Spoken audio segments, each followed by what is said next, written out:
Hello, everyone. Good evening and welcome. Thank you all so much for joining us tonight for webinar 3 of our 6-part Teaching Reading Online series. My name is Colleen Pollitt, and I am a facilitator for the James Patterson Literacy Challenge at the University of Florida Literacy Institute, and I'll be your host this evening. I have just a few logistics to share to get us started. First, all of the webinars for this series are being recorded and they'll be available on our UFLI, that's UFLI, website and Facebook page. Webinar 1, an introduction to teaching reading online, and webinar 2, a tour of the virtual teaching resource hub, are already posted, and tonight's webinar, Tech Tools for Online Instruction, will be available tomorrow morning. I also want to remind everyone that we are streaming this webinar on Facebook Live right now. So anybody who was not able to join the Zoom when it reached capacity can jump over to our UFLI page on Facebook and join that live stream, and you'll see the exact same content in real time with us. Just a few features I'll point out if you are watching with us on Zoom. First, we do have closed captioning, which you can enable or disable by clicking the CC icon at the bottom of your screen.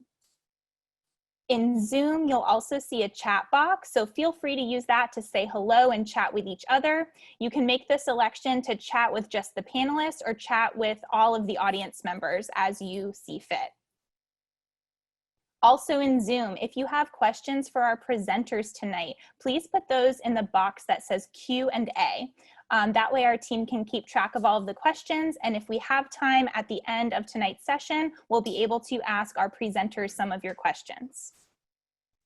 We do also have a team standing by on our UFLI Facebook page, so any questions coming from that Facebook live stream can go in the comments, and our team will be sure to get them to us.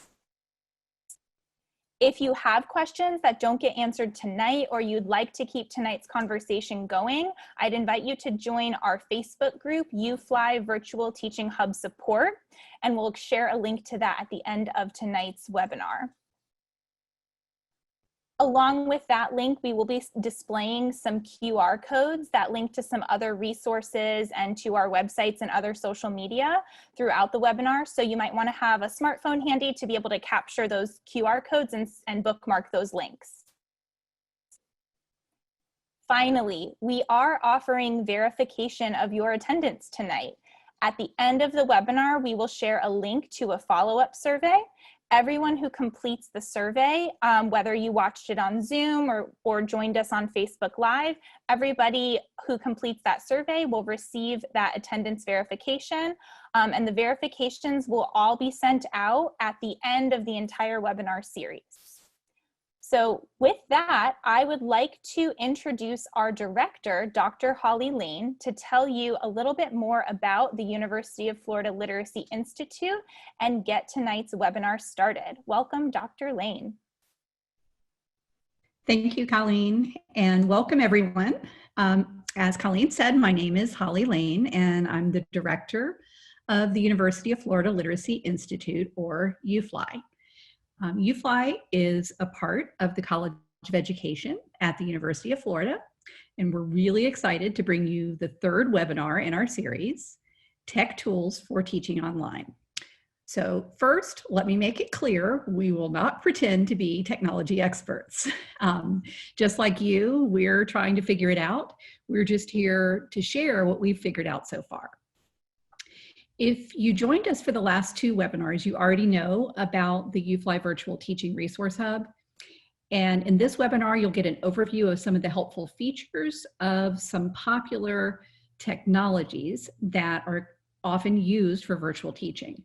But our focus is going to be on those tools that will help you get the most out of the hub.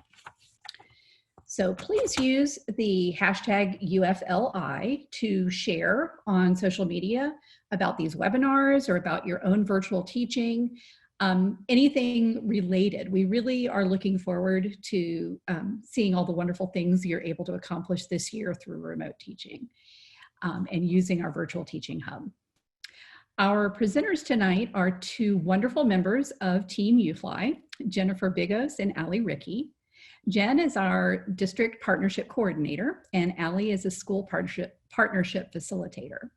Both have been using the Hub resources to work with children and to support teachers, and they're excited to share with you some of the things they've learned.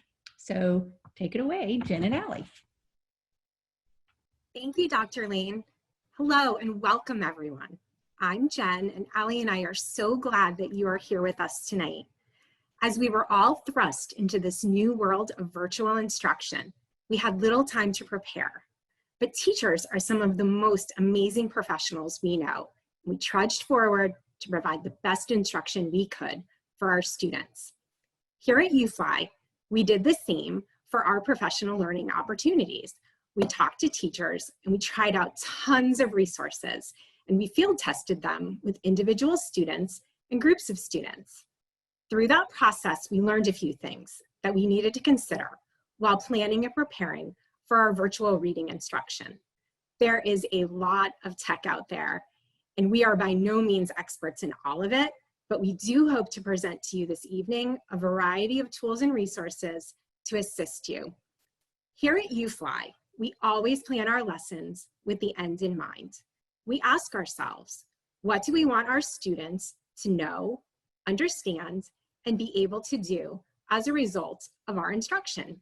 How can we design our lessons so that we reduce the barriers our students may face while learning? Now that we have moved to a virtual or blended model, we add to that planning, how do I typically present this to my students? And what would be the simplest and most concise way to do this in a virtual learning environment?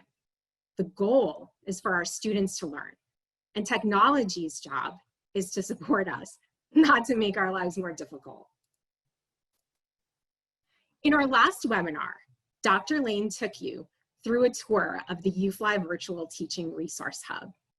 Once on the Hub, you will find a video that walks you through how to use the Hub and where to find our varied resources. There are many options on the Hub, as well as several tutorials that you can watch to acclimate yourself to these resources. For those of you who are looking for a little more support on your learning platforms, PowerPoint, or other tools for virtual instruction, you might find this section titled Tech Tools and Tips a great place to start. Although we won't spend much time this evening going over all those basics of your learning platforms or PowerPoint, we have created a spreadsheet of curated resources and a glossary of commonly used tech terms that we think will be helpful to you if you're just getting started with technology, or maybe you just need a little review. We'll be adding resources to this document regularly, and we have added a link for you to submit your suggestions for an addition to this spreadsheet. And we hope that you will share your knowledge and expertise with us and your colleagues from around the world. So, as we begin to plan, we start with the goal of our instruction, and then we try to make the technology work for us. So how do we prepare and plan for a virtual reading lesson with our students here at UFLI? When we get ready to prepare our lessons, we ask ourselves a few things. How can I most effectively present the material to the students? What needs to be visually displayed during this activity? Do I need to see the students for this activity, and do the students need to see me? Do the students need to see me and the content simultaneously? Do I need to manipulate the items on the screen? How do I want my students to respond during this lesson? Do I need to practice using the technology with my students in order for them to access this lesson? Do students need remote control to manipulate items on the screen? Do I want to annotate on the screen? Do I want my students to be able to annotate on the screen? Do I want to record for students who missed the lesson? Thinking about these things ahead of time really helps keep our lessons organized and running smoothly. And this helps with time, behavior management, engagement, and it keeps everyone's stress level down while we are trying to teach reading online. So, computers with a camera and microphone capabilities, a video conferencing platform, and some kind of presentation software. Well, these items you see here may seem like common sense, but without them, we can't engage in our virtual lessons. Most importantly, we as teachers need to feel comfortable with these items in order to feel like we have been successful with our lessons. We have found that taking the time to try these things out prior to trying to deliver a live lesson with our students has really helped us out a lot. Now, there are some activities or lessons that you may want to deliver live in real time, synchronously with your students, but others you may find you want to pre-record and post for your students asynchronously. On the left, you see one of our partnership facilitators, Colleen, conducting a read aloud for students with just a book and her computer's camera. And on the right, you see Allie teaching a word work lesson in front of her computer screen with a magnetic whiteboard and magnetic letters. Her student is viewing her lesson through her iPad and has cut out letters on her table to follow along with Allie's lesson. Either of these lessons could be conducted live or pre-recorded and posted in a learning management system for students to view at a later time. So, Canvas, Schoology, and Google Classroom are three of the major learning management systems, or sometimes you might hear this word, LMS, that you may be using to post resources for your students. And while each has its own advantages and limitations, likely you are using the one that has been assigned to you by your school or district. So tonight, we will try to provide information for each of these. And if you need deeper or more in-depth tutorials in any of these, you might find that spreadsheet we showed you at the beginning of resources and tutorials on our hub to be useful to you. Bitmoji classrooms are all the rage today, and if you look on Facebook, there are entire groups dedicated to them. You can really get lost creating them. I know I did, and I see a lot of people asking, but what can I do with them? Well, a Bitmoji classroom is cute, but it can also be a great tool for organizing your instruction for your students. I like to think of the ways that I can use my Bitmoji classroom to support my students in mimicking small group instruction and center rotations in a classroom. In this example, you see a link on the whiteboard for the day's agenda. Also on the whiteboard ledge is a book called Be Kind. When the students click on that book, it takes them directly to a pre-recorded read aloud with activity. Students would listen to the teacher who conducted the interactive read aloud and then submit the assignment the teacher gave them at the end of the read aloud. When it's time for small group instruction, the students would simply click on the teacher at their specific time, and it would take them, in this case, to the teacher's Zoom room. The book basket underneath the whiteboard contains a link to the student's independent reading book. The word work mat on the board links directly to the UFLI word work mat for students to use during their word work center. So in this way, the Bitmoji class is a powerful classroom management tool, in addition to being just a little bit more visually appealing than just a list in your LMS. So there are some features built into Zoom and other platforms that can increase student engagement. Most of these are better used with whole group instruction.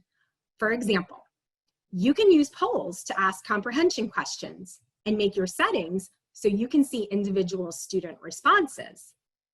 Breakout rooms can be used for small group discussions, but you need to be careful about students being unsupervised. Our focus tonight is going to be more about tools you can use for small group reading instruction.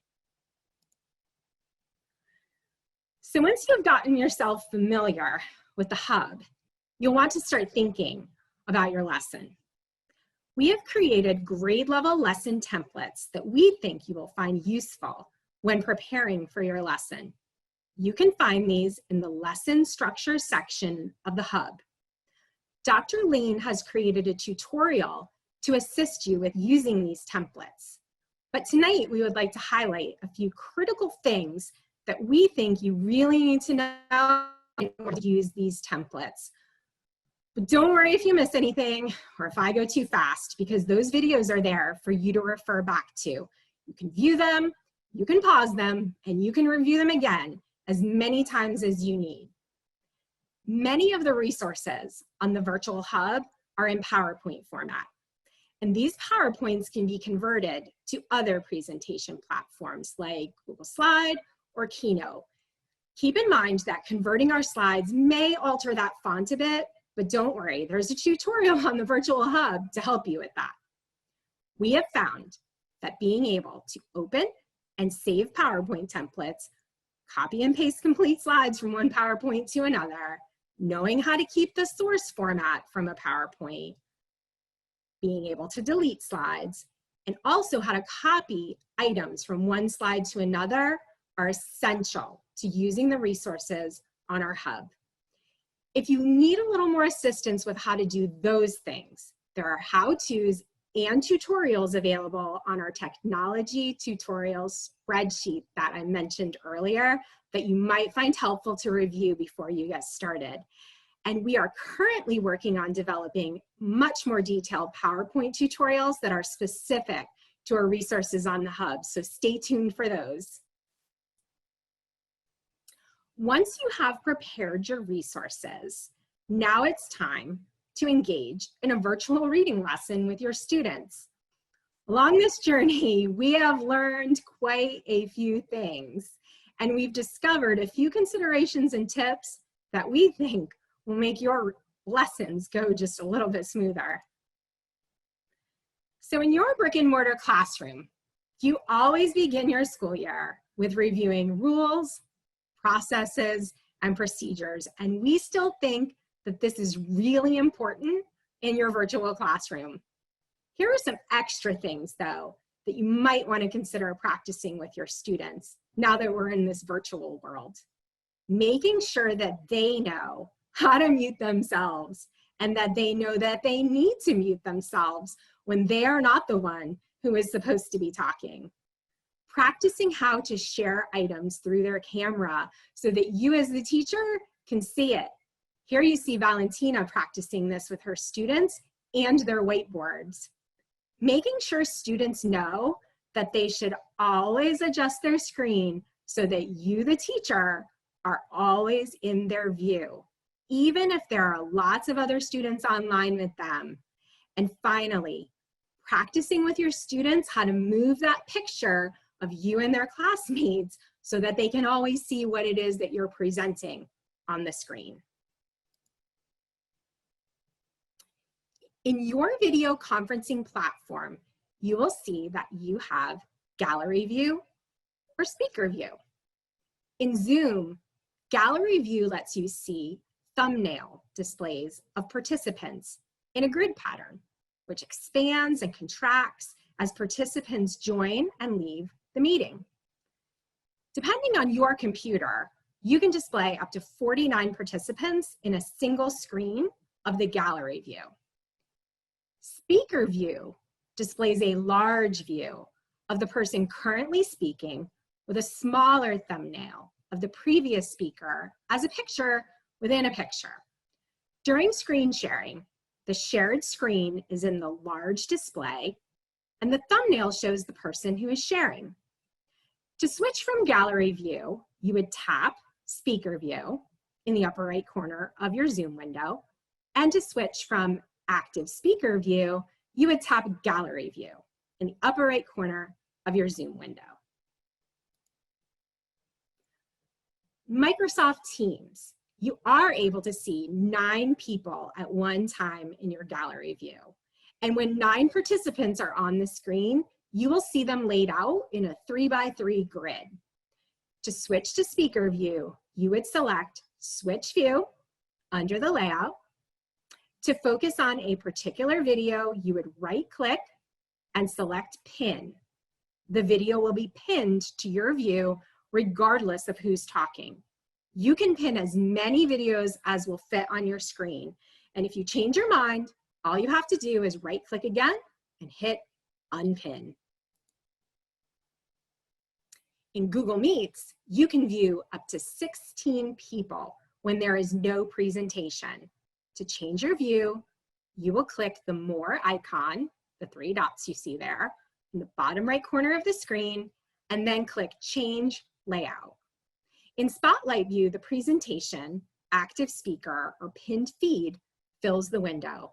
And in Sidebar, you see the active speaker or presentation with additional participants on the side.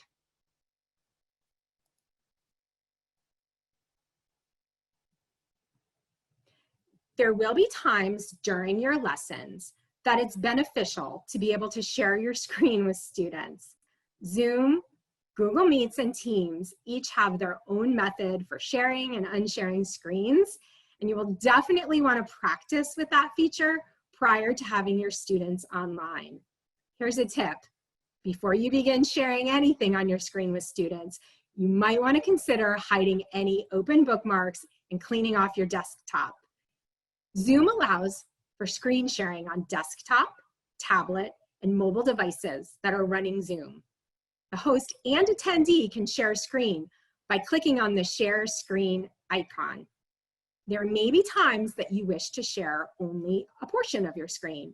Zoom allows for you to do this by clicking on Advanced at the top of your window, and then select the portion of the screen.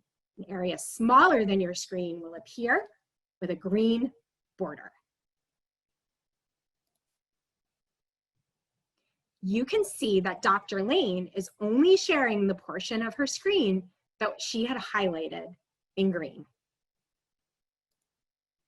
Now on Microsoft Teams, you can share your desktop, a single window, presentation, or whiteboard. Simply select Share and then select what you want to share. In Google Meets, you will simply present now from your toolbar.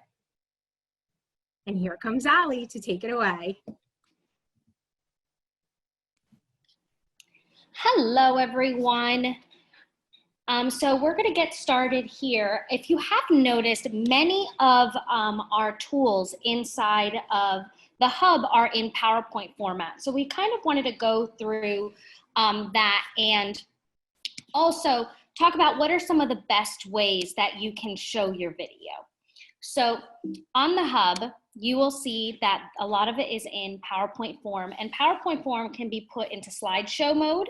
And a lot of our resources, if you look at the bottom of them, they will actually have a little icon that shows you that this should be shown. It's most effective to show it in slideshow mode for the students. Now, there are other activities on the hub that are going to be better for you to probably use in editing mode, because you're going to want to be able to manipulate all of those for you. So this kind of goes back to the question we've been asking about, how can I most effectively present the information for our students? Now, we are going to have more tutorials about PowerPoint, but right now we're just going to go quickly through the different viewing modes of PowerPoint. So typically when you open PowerPoint, the first thing you're going to come to is editing mode. And you'll see that at the bottom of your screen, there's going to be that little slideshow. So if you're in editing mode and then you want to open it up into slideshow mode, you're going to click that. And this is kind of what it looks like a little bit bigger. Then once you're in slideshow mode, so just pretend like this is your whole screen.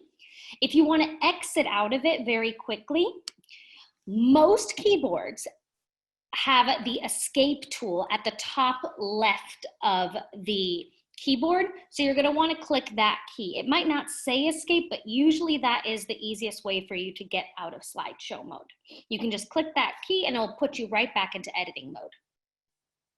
So some activities, for instance, like the word list or Elkonin boxes, or even say it, move it, you're going to want to be able to manipulate these things in front of your students. So we're going to actually practice that right now so you can see. I'm going to exit out of presentation, so you should be seeing my editing mode. And I want to show you a few things you should think about. First of all, the children do not need to see your notes. You can push those down. You're going to want to move this all the way to the side to make these thumbnails as small as possible. And you can even close the toolbar at the top. So you can close that, and this makes it as big as possible for the students. Another thing you want to make sure is that you can see the students as well. So here, now we can easily be able and use these word lists with the students. And these are just white boxes that we've placed on top of it so that you can have the children visually focus into what you're trying to show them.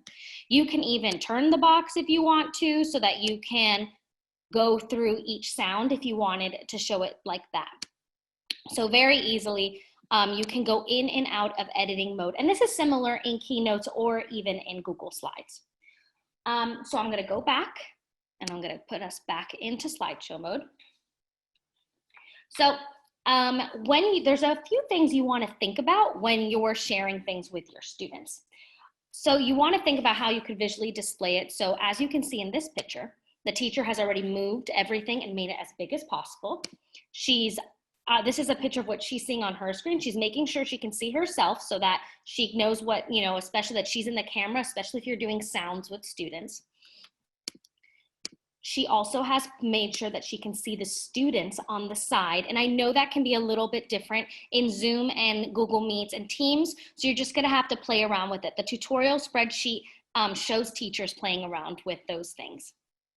Also, she is the one manipulating the items on the screen. So that's a question you're gonna have to ask yourself too. If it's better for you just to be moving it by yourself on the screen and the children are just telling you what to move, or do you wanna give the students remote control? So that takes us to the next thing, giving remote control. So we've shared a lot about switching out of editing mode and going back into presentation mode. Now, depending on your preference and also your district, it might depend if you are allowed to give remote control to students. And we're gonna give you some pointers now on what to think about when you're going to do remote control. So first, let's show in the different platforms how we can get to that feature. So in Zoom, you would click the remote control icon here. Then you would want to click who you would be wanting to give that remote control to. So I could be giving that to Dr. Lane. It's important to note though, then when you give them access, this pops up on the student's screen and the student will have to click that so that they now can have access to moving things around their screen. Now in in Microsoft Teams, you have very similar options. You can click give control, and then should come down all the participants, and you click which one you want to give it to. Now, unfortunately, a lot of these platforms have been really quickly trying to develop different capabilities that weren't originally on their platforms. So for instance, Google Teams does not technically have the remote control feature, but we dug all over the internet and we asked teachers and went to YouTube, which is our best friend right now. And someone has a tutorial that Google created an extension tool called Chrome Remote Desktop. And you would have to go and download this. And in doing that, it's going to generate a code for you. And this code will be generated, and then you would copy it into the chat for the students. So it would look like this. You would have to actually copy the website of the remote desktop, have the child copy the code inside of it, and then they have to copy it within 5 minutes or the code stops working. And that's how they could do remote control inside of Google Teams. So your children are gonna have to be a little bit more savvy to do that on Google Teams. So you have to kind of start thinking, is it worth me doing all of this rigmarole just to do remote control when I could normally just ask maybe the students to give me directions on how I can manipulate it for them. So another really good thing to think about is a lot of teachers, I know right now we're thinking about our babies, we're thinking about teaching, we're thinking about getting them to read and what they've lost, but you're gonna have to leave a little bit of a grace period on you're gonna need to practice some of these technology tools. So this is an example of a very plain activity. This is supposed to help them with the Elkonin box activity. So instead of going straight to an Elkonin box activity, you might need to teach them, how do you move chips if I give you remote control? And we have a video of a teacher actually going through that. And you can gradually release them. For instance, so in this one, now they actually have to drag and drop it into a box, but they're just matching the colors right now. They're not necessarily doing anything academic. So we really want you to think about that. With a lot of the tools, it could be remote control, screen sharing, annotation, moving the pictures around the screen. A lot of our babies might not be used to that. So we're gonna wanna prep them and give them a lot of explicit instruction to do that. So in this video, Jen is actually teaching a child how to use the remote control feature. And I just really want you to pay attention to how she's explicitly giving directions to him to manipulate those items. Pretend that those are chips that we use when we're at our reading table. And you know how when we're in class, you push those chips up with your fingers? Today, we're gonna push them up with a mouse. So I'm gonna show you first, and then I'm going to give you control of the screen so that you can practice moving them. So can you see my mouse right here? Do you see where it is? What color dot is it on right now? Blue. It's on the blue. Do you see that I'm right in the center of the dot? Do you see I put the mouse right in the center? Mm-hmm. Okay, I have to put it right in the center because if I don't, it won't drag up the right way. So I have to put my mouse right in the center and click, and then drag it up to the other blue box. So you should have control now. Let's see if you can do it with the red one first. Annotate. No, go right onto the red circle. Go right to the center and try to drag it up.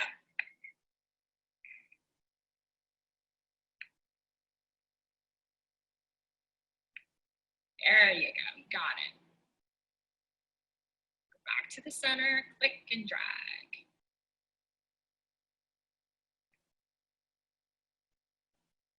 Perfect.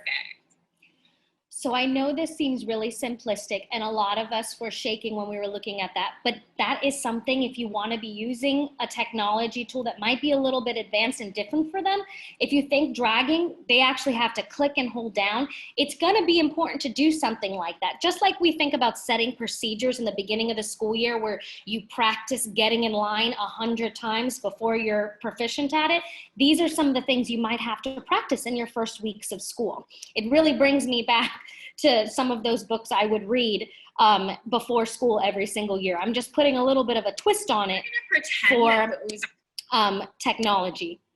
So now taking it a little bit further, I want to show you a little clip of Valentina working with a student with the electronic mat, giving her control doing that. And keep an eye out for the guest appearance that occurs. You see that nice and big? All right, I'm gonna give you control. You should see the message. Do you see the message? That's just hard because my cat. I know, it's okay, you're doing your best. Did you accept control? Yeah. All right, don't touch anything yet. I'll make your first word. Let go of the mouse. Good listening. All right, I'm gonna start us off with this word. What's this word? Read the word. The control back. Oh, no, you didn't. No. All right, you read the word. Act. Fat. Good. How do you make fat into fit? Eat. Good job. What word did you make? Fit. Fit. Good. Okay, let go of the mouse. I'm going to make the change now. I'm going to pause it there. But as you can see, she has to not only be giving very clear instructions about the reading process that's going on right now with decoding, and she also has to give very detailed instructions on how to use that. And this is just one-on-one, not in a small group. So you're going to have to really think about what is the best way for this for you to deliver certain lessons. Sometimes it might be worth doing remote control, and sometimes it might just be better for you to have it. So now we're going to go to our next tool. So Jen talked to you about screen sharing. We went over remote control. So now let's talk a little bit about annotation and why that should sometimes be helpful to you. We find that extremely helpful, especially when you're talking about connected text. So whenever you're projecting a text to students, there's a lot of capabilities as just using the pen, any kind of annotation or pen, that can help you make that process emulate what you would be doing in a small group in your classroom. So for instance, in this picture, the teacher was trying to really break down the word trip for them because they had a problem with it. So they circled the word and then also tried to draw out the boxes. And as you can see, the boxes are not pretty. That's not the purpose for this. It's just to show them how to break apart that word. And the teacher is the one controlling the annotation tool. Another thing you might want to do is a lot of annotation tools have a highlighter. That's excellent, especially if you're trying to do shared reading and you want to highlight some of those high frequency words that the children should be focusing on. That's another great way that can emulate something you did in your classroom with like highlighter tape. So now let's go through how you can do annotation inside of some of these tools. So first in Zoom, you would click Annotate. And we're going to show a few of the capabilities within Annotate. So first there is the mouse tool, which is rather self-explanatory, that you can have a mouse so you can go around. There's also text, so you can actually annotate and type text on top of whatever you're doing.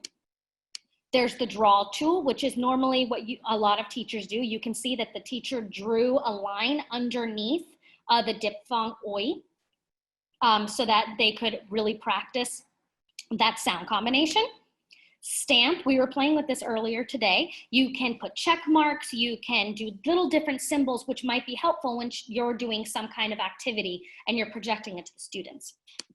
Eraser, especially in Zoom, is rather easy. Instead of having to actually move things around and erase, you can just click what you have to erase and it disappears. Clear is probably the thing you would think is the easiest, but it's actually very helpful that sometimes you will think you're done and you will keep going, and then you forgot you need to clear your screen so you can move on to the next thing. And you can clear all materials at once, which is very helpful when you're trying to keep pace and keep the children entertained virtually. Lastly, you can also click Save, which I kind of thought was a very interesting feature. So let's say that you have just done all of this work with the students and you want to take a screenshot and save what they've done for later, especially if you wanted to make that into an anchor chart or something like that. That can also be a very helpful feature. Now, in Microsoft Teams, the annotation tool, you actually have to click Screen Share and then click Microsoft Whiteboard. We're gonna keep adding tutorials underneath it, but it doesn't look like there's an annotation where you can, within the Teams platform, to write on top of anything. It would actually pop up as a whiteboard, and then you and the students can collaborate on creating anything on this whiteboard, which could be great for activities, making anchor charts, and working and doing thought process together visually.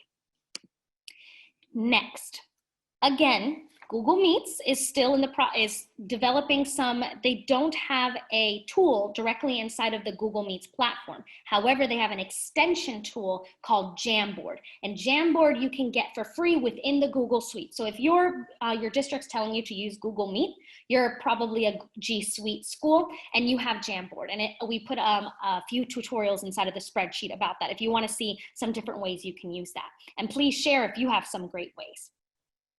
Now, the last tool I wanted to save was Epic Pen. And this actually came from a conversation with one of my friends that's a teacher. I was talking to her about Microsoft Teams and the pen issue.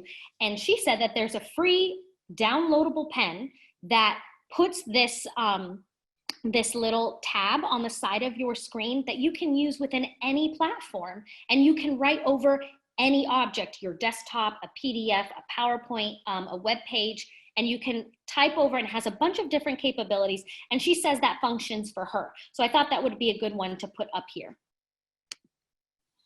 So last in this section, we want to show you a picture of a teacher in action doing a virtual lesson using the annotation tool within connected text, because we think it's important for you to see why would a teacher have to bring this up or use this. So let's watch. This is Miss Colleen who introduced us today. She's going to be working with a child in connected text.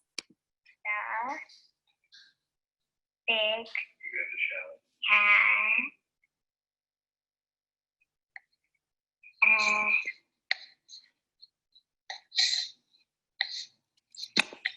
This is another tricky word. So I'm going to show you something real quick. This says E-A-T-S.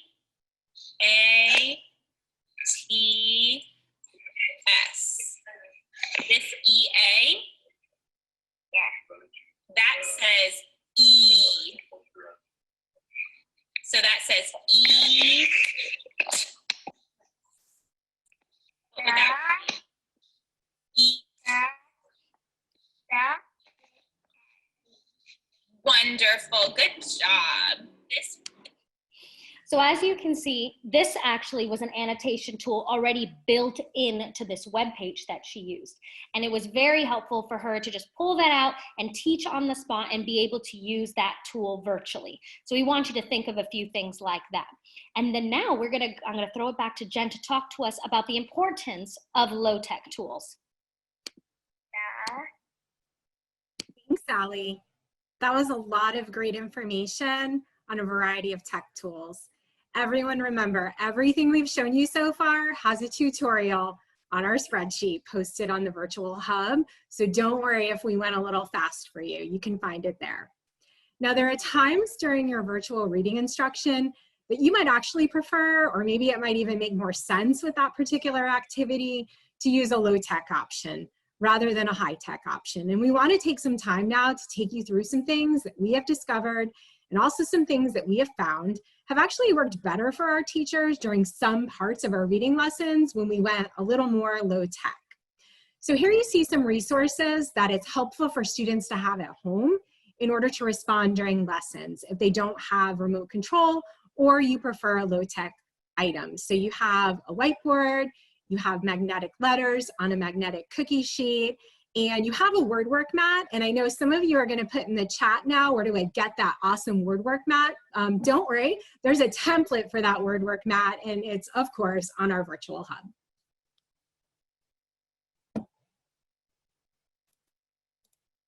So physical whiteboards can be a great tool to use during instruction, but keep in mind that when you hold up your whiteboard to your students in an online virtual platform, your whiteboard is going to look reversed to you, but it's not reversed to the students. You will also need to teach your students that when they share their whiteboard with you, that is actually going to look reversed to them as well. And that can take a little bit of getting used to. In this example, Valentina's doing word work with her students, and she's using a physical magnetic board and letters. And again, just like with the whiteboard, it will look reversed to you, but not to your students. So this is my favorite slide. Anchor charts can be a great instructional tool that we use in our brick and mortar classroom. And we want to look at some ways that we've used them in our virtual classroom. So here you see Colleen, and she's holding up a reader response prompt to her camera for her students. And that was after she did her Just Be Kind read aloud. How about that anchor chart that you typically create with your students with a marker and chart paper? You can still do that. Just take a picture and post it in your LMS. You want to go a little more high tech. How about those digital whiteboards, that Jamboard that Ali shared with us? You can share that on your screen, or you can create a table in a Word doc. All of those options work just as well as some of those more high tech versions that we've been talking about. So that concludes my part of the presentation. And now we'd like to bring back Dr. Lane, who's going to finish us up. Thanks, Jen. We're really excited to be sharing with you all of these tech tools. And one of the things that we're particularly excited about today is our virtual blending board, which you see pictured. It says they're coming soon. We are going to be changing that to tune in tonight. The virtual blending board is one of our latest developments, and we are going to be releasing it this evening on Twitter and Facebook. So after the webinar, you all who are hearing this will be the first to find it, I'm sure. So we're just going to click through and show you a little bit of what you'll see when you go on there. The link to the blending board will take you to this screen, which is our authentication screen. And so you need to sign in using any of the methods listed there. If you don't already have one of those, you can start a Google account with your own email address. You don't even need a Gmail address to do that. So if you don't already have one of those ways to authenticate, then I would go ahead and start up a Google account and use that. Once you click on that, you'll get this data request. And on the data request, what we're basically asking is for you to help us out. We're providing this tool for free. And what we would like is permission to collect the data about your use, not about you. We're really not interested in your data. We're interested in how you're using the app. And so which words you're choosing and how often you're using it and how long you're using it for, those things. So if you agree to that and click yes, you'll go on to the app. If you click no, you'll go on to the app. You can still use it without giving us this permission. It's completely voluntary, but we would really appreciate it if we can collect your data on this. So once you click on one of your answers here, you will get to the introductory screen. And on the virtual blending board, this screen just is the basic letters of the alphabet, and you can see they're divided up into the initial, medial, and final position. And at the end, you see there's a silent E available. You also see some blank tiles, and if you want nothing to appear in the initial or final position, or if you don't want a final E, you would click the blank. But you're not limited to just these letters. If you click the little horizontal lines up in the top corner, that will take you to another screen. And this is where you get to select which letters or letter combinations you want to use. Again, they're organized into the initial, medial, and final position in the word. And in addition to the final E, you also have a plural S or ES to choose. So basically, you'll just go through and select whichever words that, or whichever letters or letter combinations that your students have learned. And then you click on the check, it'll take you back to the screen.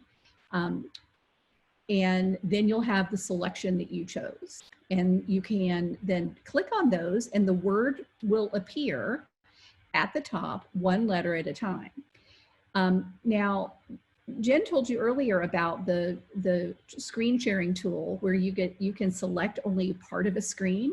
This is one way that you can use it. If you don't want to go through the process of selecting all of the letters, you can just have all of them up there, but you don't want to do that with your on the screen that your students will see. It'll be a little bit overwhelming, especially if they haven't actually learned all of those. So if you use that screen sharing tool where you can select just part of the screen and you select the part where the word shows up, then your student will just see this. They'll just see the word. They won't see all the letter tiles, which is kind of helpful. Allie, can you go back one slide for just a second and let me show? So over on the right-hand side, you see where all the words are listed. Those are that's the word chain that of the words that have been selected so far. So it kind of keeps track of your last, 10 words that you selected. So you can go back and review those if you want. You have those available. But in this particular chain, I don't remember what they started with, but we got through these 10 words, and the one right before hope was slope, and then before that was rope, and before that was ripe, and so on. So that process is really helpful. If you look at the letters themselves, you'll see that some of them are kind of grayed out, and when you select a grayed out one, what it's doing is creating a nonsense word. So you can still select it and make a nonsense word if that's what you want your students to read, but it kind of helps you find the real words really quickly. So you can figure out which ones you do and don't want to use. Now, just because a word is a real word doesn't mean it's a word that you want to select. It may be a word that the meaning is too challenging or inappropriate for your students, or it may be one that you're not familiar with and can't explain. And sometimes it may be a word that is a real word but doesn't follow the letter sound correspondences that you want to use. But anyway, this is a pretty exciting tool that we're really pleased to be able to unveil tonight. So look out for it on Twitter and Facebook. All right, so again, this is the third in our webinar series, and later this week, we're going to have another webinar called Management Tips for Virtual Teaching.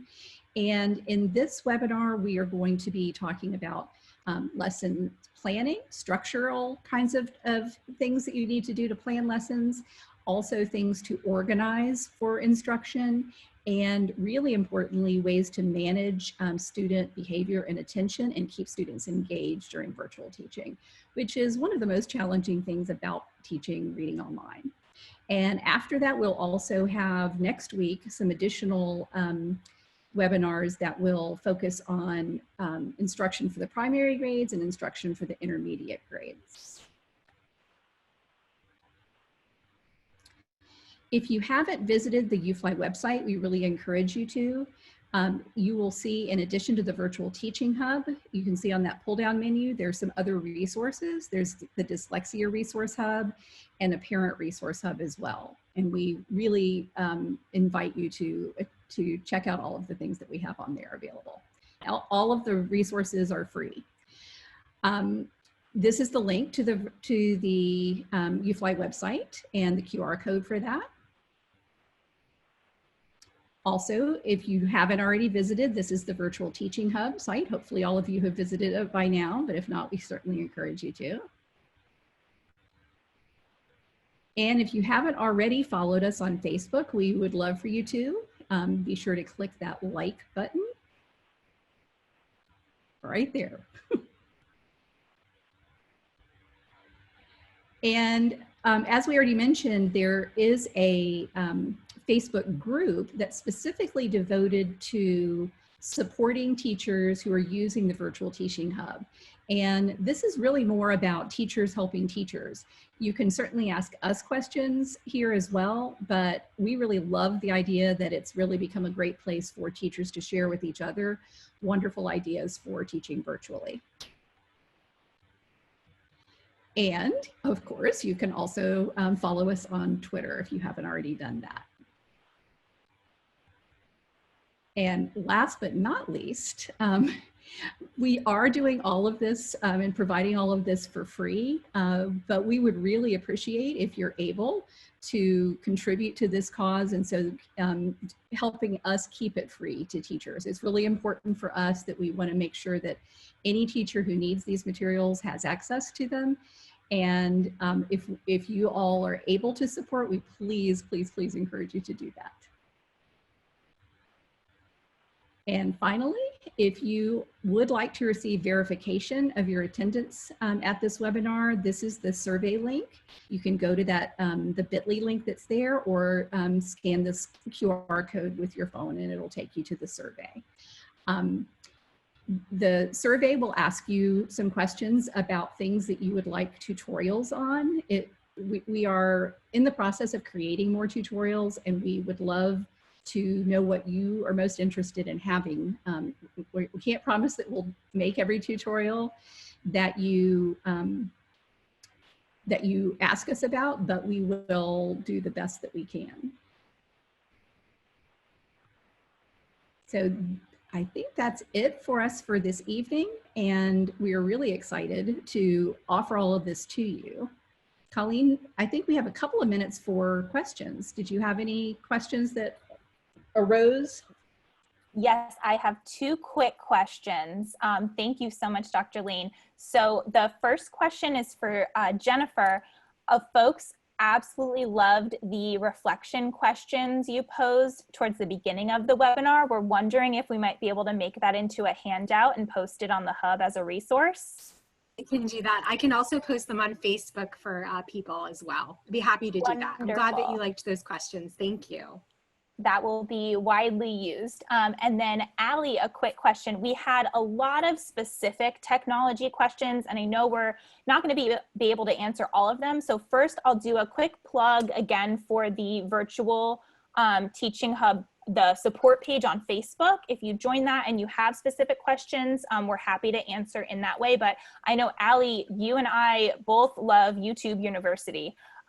So can you just really quick, talk a little bit about how you've become such an expert on all these things through YouTube? Yes. So because we work with so many districts and each district uses a different platform, I've kind of had to have a surface level knowledge of each of them. And honestly, the best way to do that is through YouTube. So I can't say enough.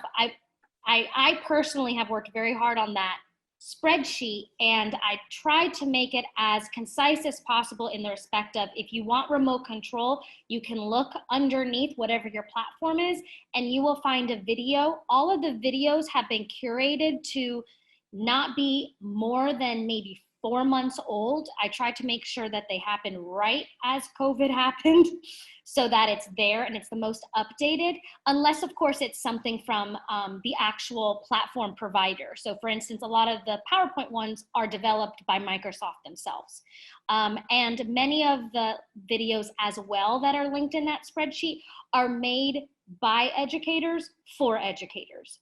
So if you don't know how to use the annotation tool for a specific platform, I tried to find a video that had an educator going, this is how it works and how you can use it inside of an online learning environment. But yes, definitely that our virtual group has been great at helping each other respond to questions. So and using the search bar in YouTube of just typing out, how do you annotate in Microsoft Teams? That is the easiest thing I can say for you to do. And that's why it takes a while to find the good ones. So I would say search on the spreadsheet first. And then if you need more, go to YouTube and search even more to find it. Great advice. And can you remind us one more time where folks can find that wonderful spreadsheet that y'all made? Yes, so I'm actually gonna exit out of here if I can go there. And while Allie's pulling up the spreadsheet, I'd also like to say that if you have something that you think would be helpful to your colleagues, on the spreadsheet, we have a link. Please submit your suggestions here that will come directly to Allie and I so that we can add more incredible resources. That is a living document that we hope to continue to add to. Yes, so when you get to the hub, when you go down to scroll down more, you're gonna see our 4 sections. And it is right at when you click tech tools and tips, it's right at the top. And I actually did get a text from a teacher while I was doing this. I try to only put free resources on the spreadsheet. The only things that should be paid for that are on there are things like Microsoft Teams or G Suite, which teachers wouldn't be purchasing anyway, because that's something that's given to them by the district. So just so you know that, I only free resources because we're teachers. Wonderful. Thank you so much. And we are so excited for the release of our digital blending board. We've gotten lots of I can't wait comments about that. So very, very excited about that. That is all our questions, and that is our time tonight. Thank you all so much for your questions and your engagement. And thank you to our wonderful hosts today. You guys gave us so much great information. We're ready to get started with all of our technology.